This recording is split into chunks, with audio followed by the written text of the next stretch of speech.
Party को मौलाना दीन यार पत्थर भी ना पार्टी यो जिन बेटे के हर दिया जटम बाटे वो हटे उनकी सुभान अल्लाह उठा जल्दी स्नेह फूटी बड़का बड़का पत्थर पचामी फूटी खत्म करी ढलाए भेद की निकी भेद मगर उठा जल्दी स्नेह फूटे अल्लाह रहम फरमा। तो अल्लाह के हबीब सल्लल्लाहु अलैहि वसल्लम ने फरमाया कि मैदान ज़ियारत में सबसे पहले इस शख्स की हाजिर होगी, सामने अल्लाह रब्बुल आलमीन होंगे। उस मैदान ज़ियारत में अल्लाह पाक अपना दीदार कराएंगे। अब्दुल्लाह इब्न मसूद ने फरमाया कि जब मैं मस्जिद में दाखिल हुआ मैंने अपने आंखों से देखा तो मुझे बड़ा अफसोस हुआ, यानी ये अमल में जब से मैंने अल्लाह के हबीब सल्लल्लाहु अलैहि वसल्लम से ये बातें सुनी है मैदान ज़ियारत की, तब से लेकर आज तक मैंने कभी भी नागा नहीं किया, यानी सबसे पहले मैं मस्जिद में दाखिल हुआ, आज पहली बार है, इसलिए मुझे अफसोस हुआ कि 3 शख्स मुझसे पहले उसका दाखिला हो चुका है। अल्लाहु अकबर।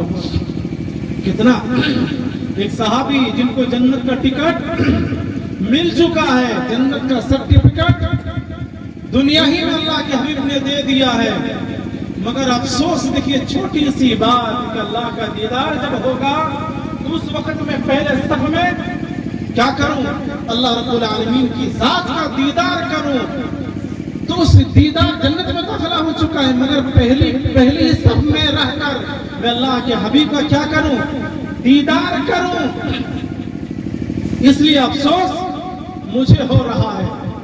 नंबर 1। दूसरी बात, अब्दुल्लाह इब्न मसूद रज़ियल्लाहु ताला अन्हु ने फरमाया कि दूसरा मुझे अफसोस हुआ, मैंने कहा कि चौथा तीसरे से ज्यादा दूर नहीं है। जिस दिन मैदान ज़ियारत में अल्लाह रब्बुल आलमीन की ज़ियारत होगी तो 3 शख्स मेरे सामने होगा, 3 शख्सों के बाद ही मेरा नंबर होगा, इसलिए मैंने कहा कि तीसरा चौथे से ज्यादा दूर नहीं है, यानी मेरे बिल्कुल करीब है। हज़रत अब्दुल्लाह इब्न मसूद रज़ियल्लाहु ताला अन्हु का अफसोस हुआ, मगर हमें अल्लाह के हबीब सल्लल्लाहु अलैहि वसल्लम की सुन्नतों का सुबह शाम हम जनाजा निकाल देते हैं, मगर हमें एक तिनका के बराबर अफसोस नहीं होता। जहां हम खेत खलियान से घर में आए, खेत खलियान में हम लोग जाते हैं काम धंधा करने के लिए, जहां आए घर की अंगनवा में जो है खटिया पड़ल है, जहां आए थके हारे दे प्लेटवा में भता दे, प्लेटवा में की दे भता दे, खटिया में बैठल है, न दस्तरखान है न पानी है न कुछ है, कसम खुदा की एकदम सतार सा खेप दमादम दमादम दमादम। ये जरा इंतजार न करेंगे, दस्तरखानवा आवे तकर बाद खावे। और बिहार झारखंड अल्हम्दुलिल्लाह अल्लाह का शुक्र है कि इन सुन्नतों का जनाजा निकालने में सबसे आगे है, सबसे आगे। हालांकि बंगाल में जिहालत बहुत है, बंगाल में जिहालत बहुत है मेरे भाइयों, मगर आहिस्ते आहिस्ते में बंगाल में रह रहा हूं इसलिए मैं उसकी तारीफ नहीं कर रहा हूं, ये हकीकत बता रहा हूं। बंगाल में अल्हम्दुलिल्लाह बंगाल के जो लोग हैं ये दावत और तबलीग का काम में शिरकत करते करते आज नहीं भी तो 25% लोग बगैर दस्तरखान के खाना नहीं खाते, बगैर दस्तरखान के खाना नहीं खाते। और हम लोग कसम खुदा की 100 में से 100 है, एक आदमी घर में दस्तरखान नहीं बेचता है। कौन दिन बेचता है? जो दिन हमारे बेटी का बिहार, जो दिन हमारे बेटा का बिहार, उस दिन देखिए प्लास्टिक का दस्तरखान पर दस्तरखान, दस्तरखान पर दस्तरखान, वो एक ही दिन बैठता है, बाद बाकी दस्तरखान नहीं आता। हाँ, जिस दिन मौलवी साहब का और इमाम साहब का दावत स्पेशल हो घर में, तब नहीं तो उस दिन भी कहता है मल्ला साहब हमने वो हरे खाई तो हूँ हरे खेले की कुछ खटिया छाप दे दस्तरखान अगर नहीं भी रहना तो मल्ला साहब चटाया बिछा दियो ये हटे खेल की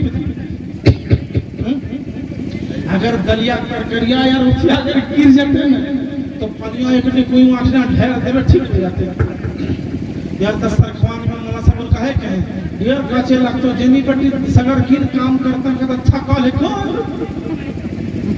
वो सब झमेला में न दिखे तो हमरा जी। बिहार और झारखंड की एक कहानी एक नंबर ये है। दूसरा नंबर की कहानी ये है कि हमारी शादियों में मंगनियों का ये हाल है क्या बगैर झुमटा किए शादी हमारे घरों में नहीं होती है क्या जी। अब ये घराना मौलाना साहब रहल दी ये घराना मुफ्ती साहब और साहब मुफ्ती साहब जितना साहब साहब पूरो घर में भेवे लगलो कोनो घरे बाकी न हो मौलाना साहब अगर कहे लगे ना मौलाना साहब तो घर में दिखाइयो एवं देख लियो भैया गेला हो बाजा तो घर में कुछ भेदन की मौलाना साहब भी यही कहेंगे कि गर्भो किधर पुत्र ने सुने हो।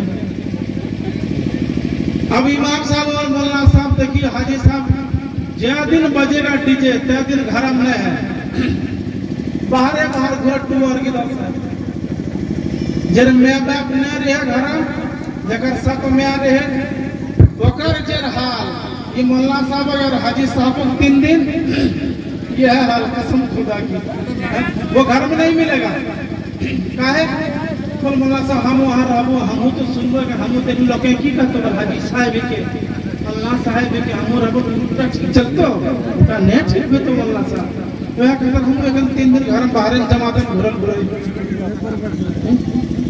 नंबर 2 नंबर 3 ये है हमारे घरों की बीमारी। नंबर 3 में बीमारी ये है जिस घर में 2-3 क्या रहे भाई रहे और 2-4 बहन रहे मतलब ननद रहे और देवर रहे और उस घर में अगर कोई करिश्मा कपूर रानी मुखर्जी आ जाए कसम खुदा की उसका जीना मुश्किल है उसके लिए वो ससुराल जहन्नम है जहन्नम।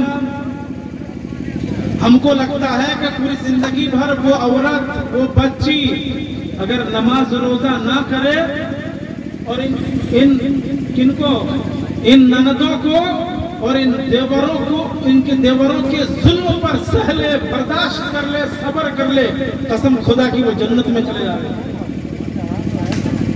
क्या जी वो जन्नत चला जाएगा। वो बच्ची जिसके घर में 4-5 ननद है कहानी ये है कि माँ बाप भी ऐसे हैं वही उसकी बेटी जब ससुराल चली जाती है तो सुबह शाम कहानी सुनाते सुनाते माँ बाप पागल बना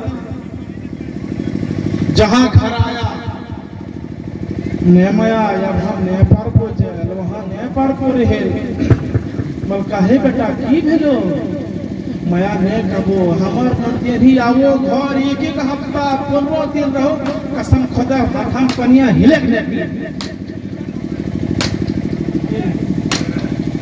कसम खा के वो बच्ची कहती है कि जाल हमार नंदियनी घरा ने जातो ससुरिया ताल्ला हम ने जाबो बेसी कर भी कसम खुदा पंखवा में झूली जाबो माया किंतु एखन ने जाबो। नंबर 1 और नंबर 2 वही बच्ची जब घर आती है सारी कहानियां सुनाती है माँ बाप भी सुन लेने के बाद तो चाल डगवाडी फल्लाडी पथल छपड़ी तोरा ले चल जाबो हमार का मौलाना साहब एगो बैठो ताबीज देवे दे बैठी बैठ क्या जी उस ताबीज में काम होगा कहाँ असर होगा।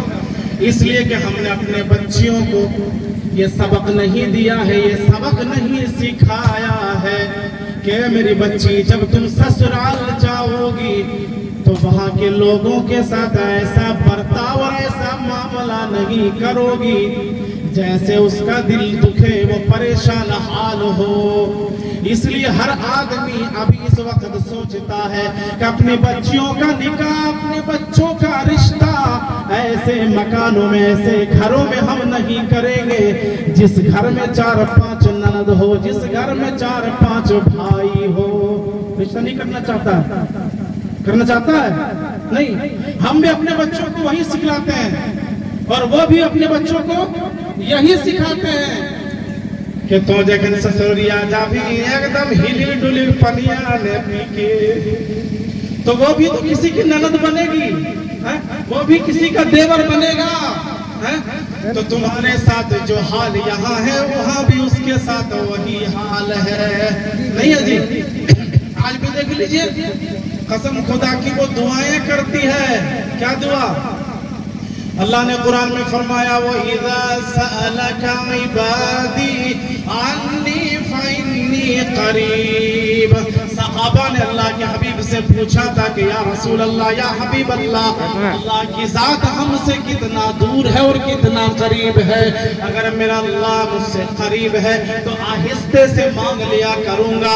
अल्लाह की जात अगर दूर है, दूर से चिल्ला करके अल्लाह की जात से मैं मांग लिया करूंगा। तो यही ननद और यही देवर जिसके बारे में वो बच्ची ससुराल जब जाती है तो अल्लाह से भी एक बार कहती कि या अल्लाह, मेरा रिश्ता ऐसे घराने में, ऐसे मकान में तुमने क्यों करवा दिया? ऐसा रिश्ता करने के बाद ये मेरा घर जन्नत नहीं जहन्नम बना रहेगा जब तक मेरी ननदों की शादी नहीं हो जाती। इसलिए मेरे भाइयों, दुनिया की इस जिंदगी को आप गनीमत समझें। दुनिया की इस जिंदगी में ऐसी खेती आप करें कि जिस खेती को करने के बाद जैसे फल जब उगता है, फल आता है, तो किसान बड़ा खुश होता है। किसान क्या होता है? खुश होता है। तो आप इस दुनिया में फल ऐसा उगा के जाइए कि कब्र में जाने के बाद आपको लहलहाता वो नेकियां आपको दिखाई दे। कब्र का सवाल जवाब आपको आसान लगने लग जाए। जन्नत का बिछोना बिस्तर आपके लिए बिछ जाए। तो अल्लाह के हबीब सल्लल्लाहु अलैहि वसल्लम ने फरमाया, ला युमिनु अहदुकुम हत्ता अकूना हब्बा इलैहि फी वलदिही व वालिदिही वन नासि अजमाइन। हज़रत उमर रज़ियल्लाहु